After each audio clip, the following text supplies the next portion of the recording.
नमस्कार दोस्तों एक कॉन्स्टिट्यूशन का 9th पार्ट है, 9th लेक्चर है हमारा, जिसमें हम सेंटर और स्टेट के जितने भी कॉम्पिटिटिव एग्जाम होते हैं उनके पॉइंट ऑफ व्यू से पूरा सिलेबस कवर कर रहे हैं। तो जुड़े रहिए मेरे साथ, study with Mahesh.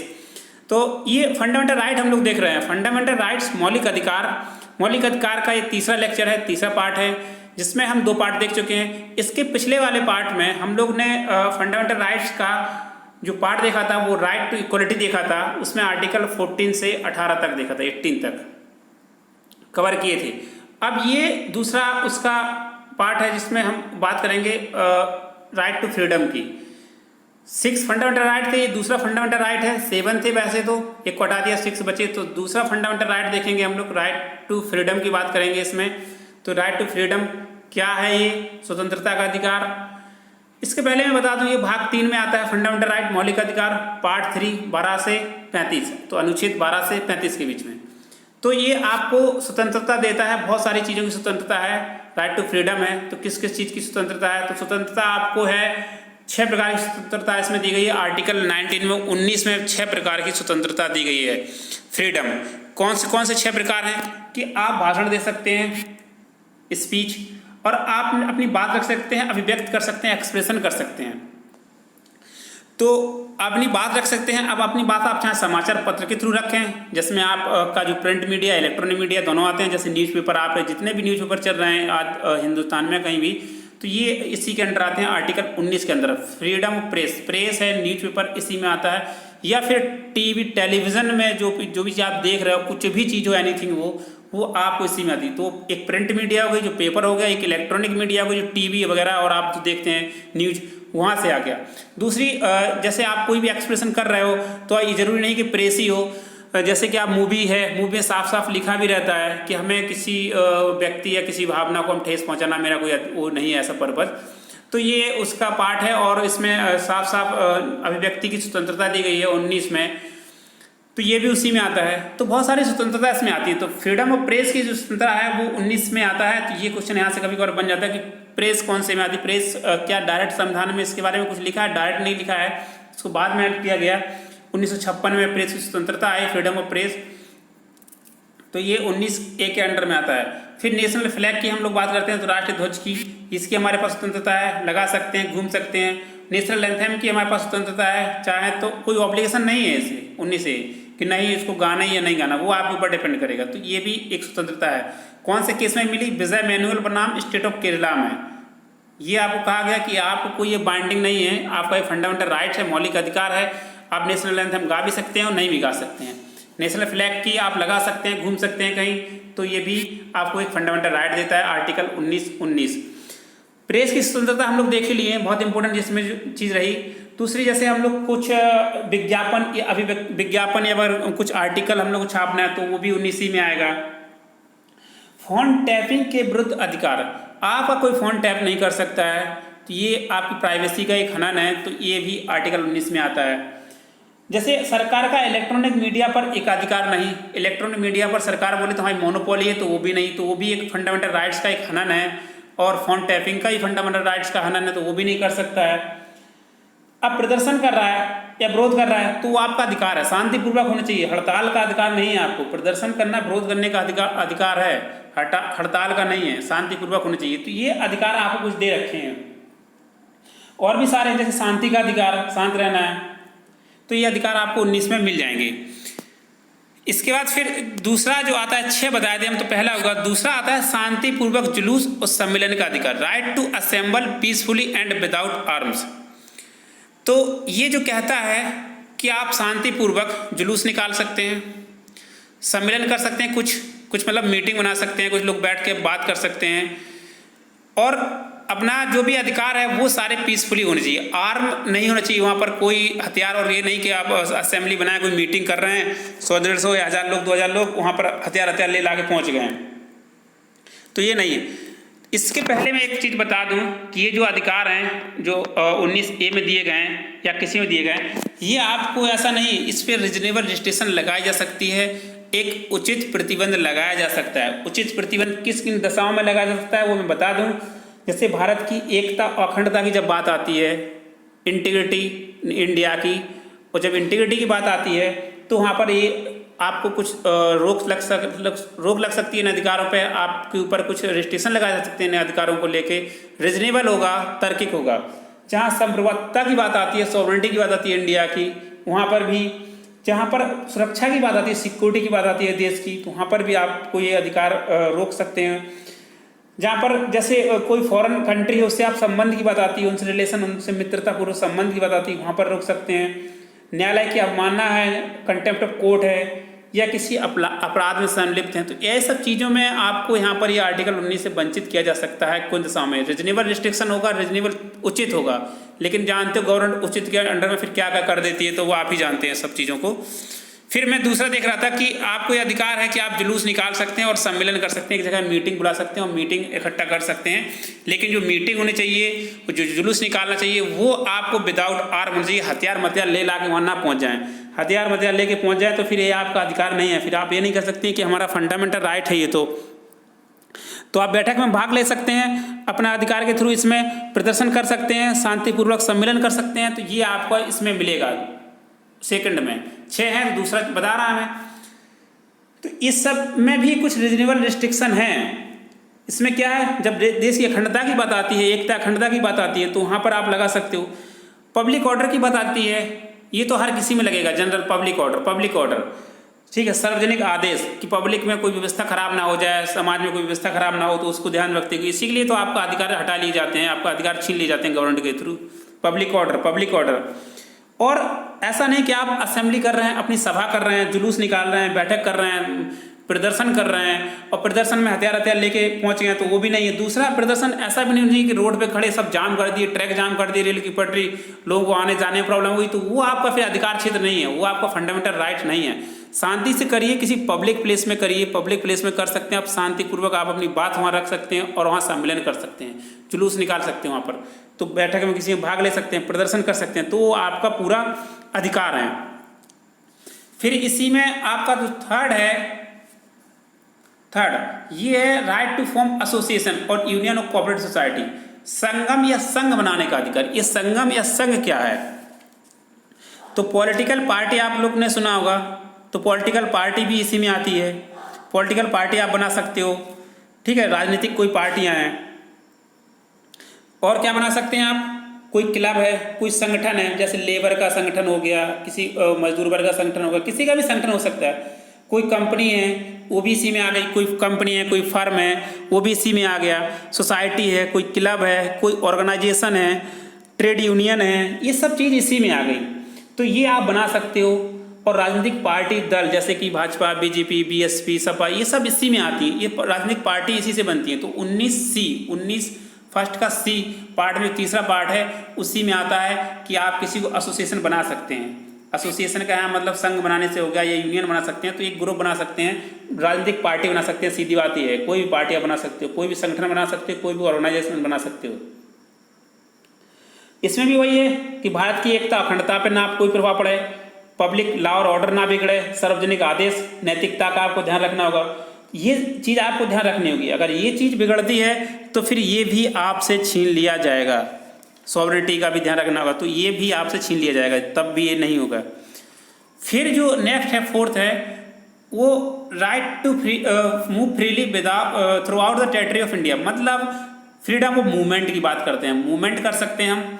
Freedom of movement में क्या है कि आवास संचरण की स्वतंत्रता, मतलब हम कहीं भी आवास संचरण की स्वतंत्रता, कहीं भी जा सकते हैं, कहीं भी घूम सकते हैं। साफ साफ शब्दों में कहें तो ये है, कहीं भी जाएं, कहीं भी घूमें, कोई इसमें प्रॉब्लम नहीं है। एक चीज़ मैं बता दूं आपको, जो संघ बनाने की स्वतंत्रता थी, एसोसिएशन बनाने की, वो दो लोगों को नहीं है। वो मिलिट्री वाले सोचेंगे कि हम ग्रुप बना लें अपना, वो एक अलग उसमें प्रॉब्लम क्रिएट कर दें, तो मिलिट्री वाले संघ नहीं बना सकते हैं। प्रोस्टिट्यूट्स जो वेश्यावृत्ति जो करती हैं और जो भी चीज़ होती हैं, वो सब संघ नहीं बना सकती, वो सब ग्रुप नहीं बना सकती, वो सोसाइटी के लिए एक हार्मफुल माना जाता है, तो वो नहीं बना सकते ग्रुप। मिलिट्री ग्रुप नहीं बना सकते, तो ये दोनों के लिए अधिकार नहीं है, याद रखना बहुत इंपॉर्टेंट है। मिलिट्री और प्रोस्टिट्यूट, तो ये एसोसिएशन नहीं बना सकती, राजनीतिक पार्टी नहीं बना सकती, संघ नहीं बना सकती, कोई यूनियन नहीं बना सकती ये लोग, तो इनके लिए नहीं है। फिर हम लोग देख रहे थे ये फोर्थ वाला कि बिना रोक टोक के आप कहीं भी घूम सकते हो, कोई दिक्कत नहीं। लेकिन इसमें भी एक्सेप्शनल है। वो एक्सेप्शनल क्या है कि कोई ट्रैवल एरिया है, तो उसमें आपको कुछ रीजनेबल रिस्ट्रिक्शन लगाई जा सकती हैं। आपकी स्वतंत्रता, आपके मूवमेंट पे कि आप वहाँ पर ना घूमें, या कुछ जैसे मान लो कि स्पेशल उनके लिए कुछ प्रिविलेज दे सकते हैं ट्राइबल लोगों के लिए, तो वहाँ पर जनरल पब्लिक का जाना अलाउ नहीं कर सकते हैं। अभी हुआ भी था अंडमान निकोबार पर, एक आइलैंड है हमारे यहाँ, उसमें जो कोई अभी चला गया था विदेशी, उसको मार दिया, तो वहाँ पर पब्लिक का रोक जाना मतलब मना कर दिया गवर्नमेंट ने। तो ये कोई ट्रैवल एरिया, कुछ ऐसे एरिया के लिए कुछ स्पेशल प्रबंध कर सकते हैं, वो अपवाद को छोड़ के। बकाया आप कहीं भी जाएं, खूब घूमें, कोई दिक्कत नहीं। जम्मू कश्मीर भी इसमें एक अपवाद था, वो भी अब खत्म हो गया आपके लिए, वहाँ पर आप बस नहीं सकते थे, इसमें नहीं था, सॉरी आगे वाले में। तो ये है ट्राइबल का छोड़ के। बकाया जो प्रोस्टिट्यूट होते हैं उनके लिए भी ये अधिकार नहीं है, वो भी अगर ऐसा है तो वो उनके ऊपर रिस्ट्रिक्शन लगाए जा सकते हैं, रीजनेबल रिस्ट्रिक्शन, उचित प्रतिबंध, कि वो ना घूमे, प्रोस्टिट्यूट जो हैं वेश्यावृत्ति जो करती हैं उनके लिए। फिर जो 5 वाला है, किसी भाग में बसने का अधिकार, राइट टू रिसाइड और सेटल। कहीं भी आप किसी भी कंट्री, किसी भाग में चले जाइए, आप घर ले लीजिए, रहिए वहाँ का, आपसे कोई कुछ नहीं प्रॉब्लम नहीं। अब ये आपका मौलिक अधिकार है, खूब बसें, खूब रहें, कोई दिक्कत नहीं है आपको, इसमें आपको कोई कुछ नहीं कह सकता है। तो ये आपके कुछ राइट्स हैं, जहाँ पर आप जाके सेटल हो जाएंगे, बसें, कोई दिक्कत नहीं। इसमें भी आपको वही प्रॉब्लम है प्रोस्टिट्यूशन वाला और हैबिचुअल ऑफेंडर जो होते हैं। तो जो प्रोस्टिट्यूशन है और हैबिचुअल ऑफेंडर है उनके लिए भी अधिकार नहीं है, जो वेश्यावृत्ति करती हैं उनके लिए भी नहीं है, पेशेवर अपराधी होते हैं उनके लिए भी ये नहीं है, तो उनके अधिकार नहीं है ये, वहाँ पर भी रिस्ट्रिक्शन है, उचित प्रतिबंध। फिर आप कहीं भी जाए किसी कंट्री में, जो छठवां जो लास्ट है, व्यापार कर सकते हैं किसी प्रकार का, कोई व्यापार जो आपको अच्छा लगे, आप अपना रोजगार चलाने के लिए, तो ये भी आप खूब कर सकते हैं, कुछ भी आपसे कोई नहीं बोलने वाला है। व्यापार में जैसे प्रोफेशन कोई कर सकते हैं, कोई जरूरी नहीं है कि आप व्यापार ही करना, कोई पढ़ाई लिखाई कर रहा है, कोई गेम खेल रहा है, कोई कुछ भी कर रहा है, तो कुछ भी कर सकते हैं, आपसे कोई नहीं रोकेगा। तो फ्रीडम ऑफ प्रोफेशन की है, प्रोफेशन की स्वतंत्रता है यहाँ पर, व्यवसाय आदि की स्वतंत्रता। लेकिन इसमें भी कुछ रीजनेबल रिस्ट्रिक्शन लगाए जा सकती हैं, उचित प्रतिबंध। जैसे टेक्निकली एजुकेशन की हम बात करते हैं, अब कोई जैसे चाहता है कि हम डॉक्टर बनना, तो उसको पहले डॉक्टर की डिग्री लेनी पड़ेगी, उसके लिए आपको रजिस्ट्रेशन कराना पड़ेगा, तभी तो आप डॉक्टर बनेंगे। आपने वकील बनना तो ला आपने किया हो, आपका रजिस्ट्रेशन हो वहाँ पर, तभी तो आप वकील बनेंगे। तो ये कुछ रजिस्ट्रेशन के रिस्ट्रिक्शन, प्रतिबंध लगाए जा सकते हैं। वहीं प्रतिबंध हो सकते हैं जैसे आपको जैसे कोई महिला या बच्चों का दुरुपयोग करने लगे, उनका व्यापार करने लगे, तो वो भी नहीं है इसमें। हानिकारक कोई औषधि बिस्कुट बेचने लगे, तो वो भी नहीं है कि हम तो भाई अपना, हमारी स्वतंत्रता है, हम तो मौलिक अधिकार है, हम अपनी उपजीविका चलाने के लिए, अपना रोजी रोटी कमाने के लिए हम कुछ भी करते, तो ऐसा नहीं है। तो ये भी प्रतिबंध लगाए जा सकते हैं। फिर आर्टिकल जो आता है 19 खत्म है, इसके बाद जो आर्टिकल आता है वो आता है 20, और जो 20वां आर्टिकल है ये क्या बोलता है, अपराध के लिए दोष सिद्ध के संबंध में संरक्षण, मतलब protection in respect of convicted for offence. आपको किसी ने गिरफ्तार कर लिया तो आपके पास क्या क्या पावर है उस समय, तो प्रोटेक्शन है आपकी सुरक्षा के लिए, respect of conviction for offence. तो आप जैसे मान लो कोर्ट में ले जाया गया, आपको कहीं भी ले जाया गया, तो आपके ऊपर क्या क्या प्रॉब्लम हो सकती है और कैसे मामला चलेगा। तो गिरफ्तार आप हो गए, फिर आप कोर्ट के थ्रू कार्रवाई चल रही, तो उसमें क्या क्या प्रावधान है आपके लिए, तो ये 20 में है। उसमें देख लेते क्या क्या प्रावधान है। एक तो पहले ये बोलता है कि अगर किसी ने कोई अपराध नहीं किया है तो आप उसको दंडित नहीं करेंगे, साफ जब अपराध नहीं किया तो क्यों दंडित करोगे। कोई व्यक्ति अपराध के लिए तब तक सिद्ध दोष नहीं ठहरा जाएगा जब तक कि उसने ऐसा कोई कार्य करने के समय जो अपराध के रूप में अंकित है किसी प्रवृत्ति विधि का अतिक्रमण किया, मतलब आपने कोई वो ही नहीं किया, आपने कोई अपराध ही नहीं किया। जैसे मान लो आज की डेट है, आज कोई भी डेट है, मान लीजिए जो भी आपको मानना हो, डेट है आपको 12 मान लीजिए, ठीक है, तो 12 मई है। अब ये जो डेट है, मान लो इस डेट में ऐसी कोई धारा नहीं है, जैसे मान लो कि आप रोड पे निकल जाएं और आपने रोड पे निकल गया और आपने मान लो रोड पे जाके थूक दिया, तो अब यहाँ पर मान लो कोई धारा नहीं है, तो आपको कोई पकड़ ले गया और अब इसके बाद ये अगले महीने ऐसी कोई धारा बन जाएगी, ऐसा करोगे आप तो आपके ऊपर जुर्माना फाइन लग जाएगा 5000 का, या फिर जेल चले जाओगे।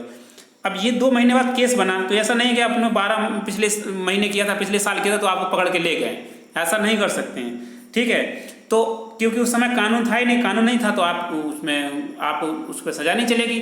तो वही कह रहा है कि जब आपने कोई अपराध ही नहीं किया तो आपके ऊपर किस बात की सजा चलेगी, तो ये है। दूसरा वो ये है कि आपको जो सजा है वही आपको मिलनी चाहिए। सजा जैसे मान लीजिए अभी मान लीजिए जैसे एक निर्भया केस आपने सुना होगा 2012 का, या और भी केस है। जैसे मान लो अभी किसी को आपने गाली दे दी, आज की डेट में आपने गाली दी किसी को, और गाली की जो आज सज़ा है वो ये है कि या तो आप 5,000 रुपया फाइन भर दीजिए या फिर आपको 6 महीने की सज़ा हो जाएगी। अब ये सरकार ने और कठोर नियम कर दिए, अगली साल ही होगा या 6 महीने बाद ही होगा, कि अब अगर कोई गाली देंगे आप तो आपके ऊपर 6 साल की सज़ा होगी। अभी 6 महीने की थी, अब 6 साल की या 10 साल की सज़ा होगी आपको, और अब आपको 50,000 रुपये फाइन भरना पड़ेगा। 5,000 नहीं, 50,000 फाइन भरना पड़ेगा और 10 साल की सज़ा होगी। अभी तो 6 महीने की सज़ा थी। तो अब ये आदमी पे जो केस चला वो पिछले 6 महीने पहले चला, 12 मई को केस चला, मान लो 2019 में केस चला 12 मई को, तो अब ये 2020 की बात है। अब इस आदमी पे आप ये वाला प्रावधान नहीं लगा सकते हो कि आप 50,000 जुर्माना दो, 10 साल की आपको जेल होगी, क्योंकि उसने जो काम किया जब ये ऐसा लॉ नहीं था, जब ऐसा रूल नहीं था, जब उस पर क्राइम हुआ है, तो जब ऐसा रूल नहीं था, वो बाद में आपने बनाया, बाद में बना लो, फिर आप पिछला लगाओ, तो ये नहीं हो पाएगा, फिर ये बिल्कुल नहीं हो पाएगा। तो इसलिए यहाँ पर क्या प्रावधान किया गया है कि आप बैकडेट में नहीं जा सकते हो, जो उस समय लॉ कानून है उसी के अकॉर्डिंग आपको देना पड़ेगा। तो ये इसमें प्रावधान किया गया है। लेकिन चलिए आगे और बताते हैं। फिर एक और इसमें चीज़ आ गई, क्या, दूसरा चलते हैं, नो डबल जियोपार्डाई, दोहरी क्षति नहीं। ऐसा नहीं है कि आपने ये जो गाली दी, ये आपके ऊपर 6 महीने का सज़ा कर दी और 5,000 जुर्माना लगा दिया, फिर इसी केस में दो बार सज़ा दे दी, दूसरी बार और सज़ा दे दी। तो एक केस में आप किसी पर्सन को 2 बार सज़ा नहीं दे सकते हो, एक ही बार सज़ा मिलेगी उसको। तो ये आपका ये बोलता है नो दोहरी क्षति नहीं।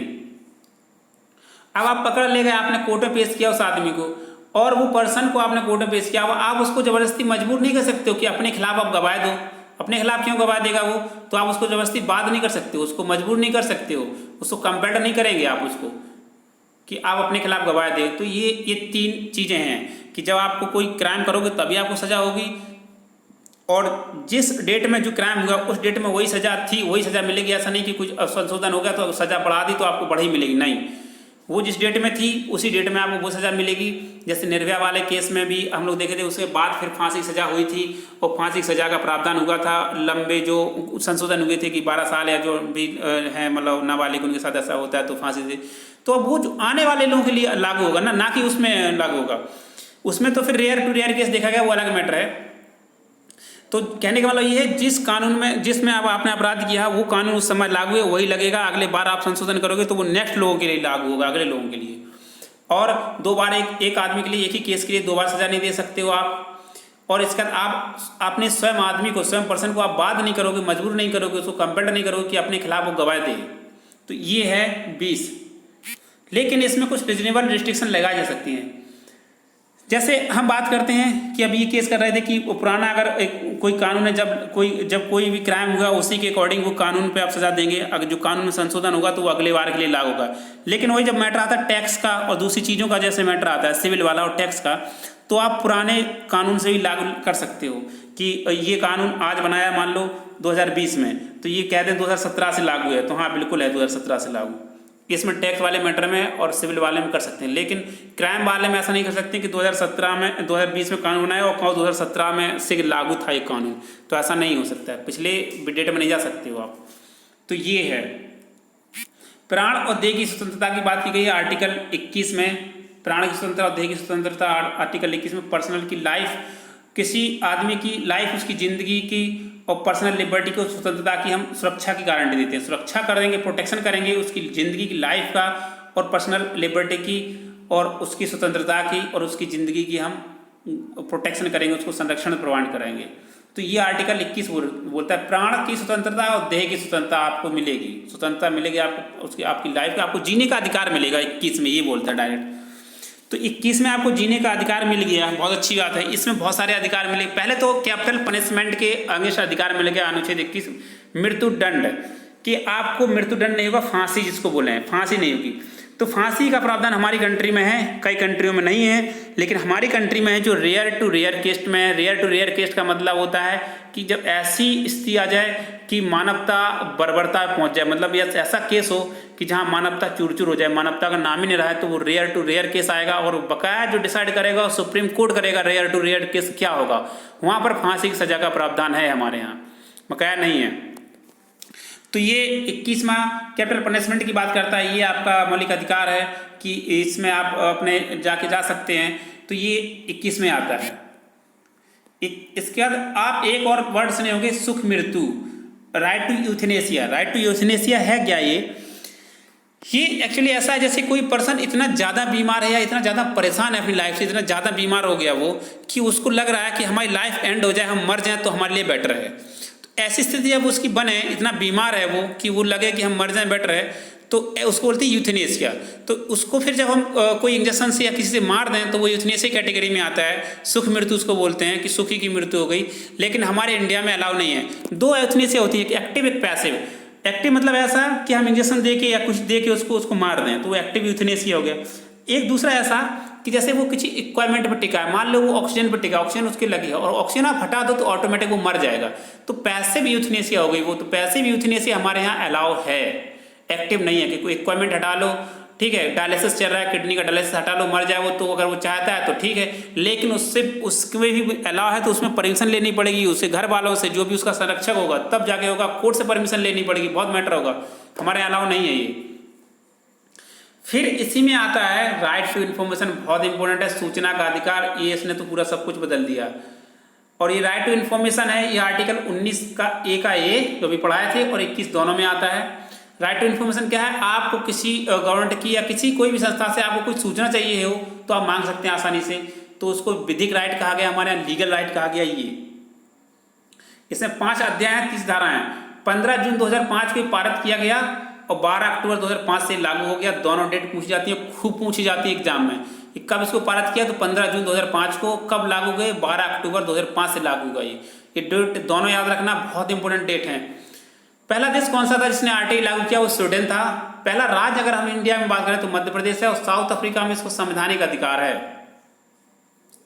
फिर एक और अधिकार की बात करते हैं, निजता का अधिकार, प्राइवेसी का अधिकार। तो प्राइवेसी है, हम प्राइवेसी हमारी, हम अंदर क्या कर रहे हैं क्या नहीं कर रहे हैं, तो ये कोई इसमें इंटरफेरेंस नहीं करेगा, तो ये आपका प्राइवेसी का अधिकार है। निजता का अधिकार है, ये केस पुट्टास्वामी केस ने और क्लैरिफाई कर दिया सुप्रीम कोर्ट के 2017 के, तो ये निजता का अधिकार होगा। राइट टू लव मैरिज का भी अधिकार है, आपको कर सकते हो, कोई दिक्कत नहीं, कोई आपको रोकेगा नहीं, इसलिए तो कोर्ट जल्दी से अलाउ कर देती है इसको, कोर्ट में पहुंचता है मैटर तुरंत हो जाता है। फिर शिक्षा का अधिकार है, आपको ये अधिकार है कि आप एजुकेशन प्राप्त कर सकते हैं, तो उसमें 86वां संविधान संशोधन प्राप्त किया गया। 8 से 14 साल के जितने बच्चे हैं, 6 से 14 साल के, उनके लिए शिक्षा का प्रावधान किया गया। और 86वां संविधान संशोधन हुआ 2002 में, और राइट टू एजुकेशन लागू कर दिया गया, और ये इम्प्लीमेंट हुआ 2010 से। ये इसके अलावा भी बहुत कुछ अधिकार हैं, जैसे जीवन रक्षा का अधिकार, हम अपना प्रोटेक्शन कर सकते हैं। लाइवलीहुड का अधिकार है, अपनी जीविका चला सकते हैं। स्वास्थ्य का अधिकार है, हम स्वस्थ रह सकते हैं, तो ये हमारे मौलिक अधिकार में आते हैं। एयर, साफ हवा पानी मिले, ये हमारा मौलिक अधिकार में आता है। ह्यूमन डिग्निटी, गरिमा का हमारा मौलिक अधिकार में आता है। हेल्थ हम बधाई दिए हैं। अब जैसे कुछ और इंपॉर्टेंट है, जैसे हथकड़ी लगाने के विरुद्ध अधिकार। अब आपको कोई पकड़ ले गया, हथकड़ी डाल रहा है वो, तो ये आपका फंडामेंटल राइट है, आप उसको कोर्ट से आपको परमिशन ले सकते हैं, तो अब ऐसा नहीं होगा आपके साथ। दूसरा आपका अधिकार है, जैसे अकेले कारावास में आपको बंद कर दिया, जेल में डाले, अकेले आपको बंद कर दिया, तो ये आपका फंडामेंटल राइट का हनन है, तो आप तुरंत उससे मांग कर सकते हैं। और फिर जैसे हथकड़ी हो गया, फंडामेंटल राइट हो गया। कैदी जो होते हैं ना, कैदी जो ले जाते हैं, उनकी जीवन की आवश्यकताओं का अधिकार, उसमें बेसिक उनकी जो नीड है और खाना पीना सारी कुछ चीज़ें मिल रही हैं कि नहीं मिल रही हैं, तो वो भी एक फंडामेंटल राइट्स में आता है।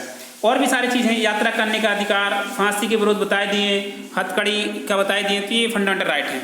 फिर दूसरा चलते हैं हम अनुच्छेद 22। अनुच्छेद 22 क्या बोलता है, कुछ दशाओं में गिरफ्तारी एवं निरोध अधिकार, प्रोटेक्शन अगेंस्ट अरेस्ट। अब आपको कोई अरेस्ट कर लिया, ठीक है, तो अरेस्ट कर लिया आपको, जो 20 जो था, 20 हम लोग पढ़ रहे थे, वो अरेस्ट के बाद था, कोर्ट वाला मैटर था कि कौन से उसमें क्या केस चलेगा, और 2 बार आपको सज़ा नहीं मिलेगी, एक ही के लिए 2 कानून होगा, उसी के अकॉर्डिंग सज़ा मिलेगी। लेकिन जो 22 है वो ये कह रहा है कि आपको अरेस्ट कर लिया, तो अरेस्ट के लिए आपके पास क्या अधिकार है। जब किसी पर्सन ने आपको अरेस्ट किया तो अरेस्ट दो प्रकार से होता है।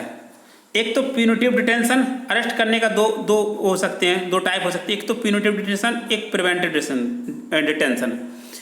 तो दंड विषयक, एक है प्यूनिटिव दंड विषयक, दूसरा है निवारक हिरासत।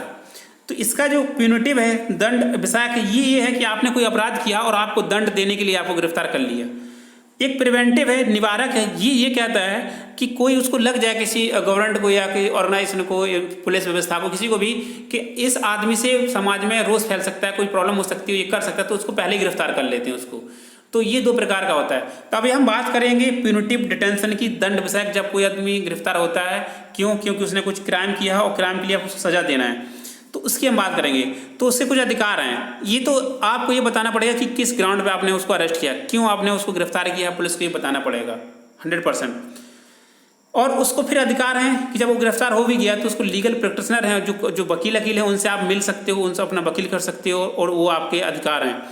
और जब गिरफ्तार हुआ तो 24 घंटे के अंदर उसको नियरेस्ट मजिस्ट्रेट की यहाँ आपको प्रस्तुत करना होता है, मजिस्ट्रेट के सामने प्रस्तुत करना होता है 24 घंटे के अंदर। और जो समय जो जाने आने का हो वो काउंट नहीं होता है, जनरली का टाइम काउंट नहीं होता 24 घंटे में।